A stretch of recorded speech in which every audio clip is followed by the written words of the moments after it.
40 گرم جو 2 سرپرک صبحانه رو اندازه میگیریم، اضافه میکنیم. یه دونه تخم مرغ کامل اضافه میکنیم.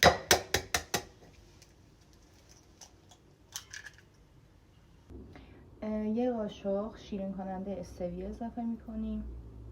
نصف موز اضافه میکنیم. با حالت نگین خورد میکنیم داخل مواد. با چنگال کامل همش میزنیم. قالب مورد نظر که انتخاب کردم یه قابلمه خیلی کوچیک تفلونی که مواد توش نچسبه. هیچ روغنی اضافه نمی کنیم. میتونین توی هواپز هم بپزین، میتونین روی اجاق هم بپزین. اگه خواستین روشم برشته بشه توی هواپز بپزین.